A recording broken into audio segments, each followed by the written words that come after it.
Once upon a time, in a tiny, cozy village, there lived a kind shoemaker named Mr. Cobbler and his cheerful wife, Mrs. Cobbler.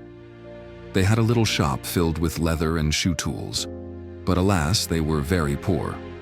Mr. Cobbler had just enough leather left to make one last pair of shoes.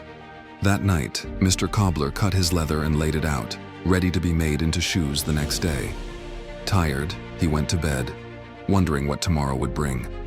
But guess what? When the sun peeked through the windows the next morning, a magical surprise awaited. There, on the workbench, stood the most splendid pair of shoes, stitched perfectly and polished to a shine. Mr. Cobbler was amazed. Who could have made these wonderful shoes? The shoes were so beautifully made that a customer bought them immediately, giving enough money to buy leather for 2 more pairs of shoes. The next morning, another surprise. 2 more pairs of fantastic shoes were ready and waiting.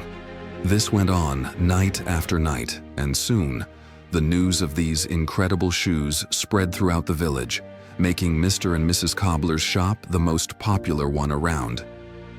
Curious about who was helping them, Mr. and Mrs. Cobbler decided to hide and watch the shop one night. As the clock struck midnight, in came 2 tiny merry elves. They worked swiftly and skillfully, their little fingers flying over the leather. The cobblers were filled with gratitude. They wanted to thank the elves. So Mrs. Cobbler stitched tiny, elegant clothes, and Mr. Cobbler made teeny, comfortable shoes just for the elves. That night, instead of leather, they left the gifts for the elves. When the elves came in and saw the presents, their eyes sparkled with joy. They dressed in their new clothes and danced around the shop, happier than ever. After that magical night, the elves didn't return, but Mr. and Mrs. Cobbler never forgot their kindness. Their shop continued to thrive, and they lived happily ever after, always remembering to help others just as they had been helped.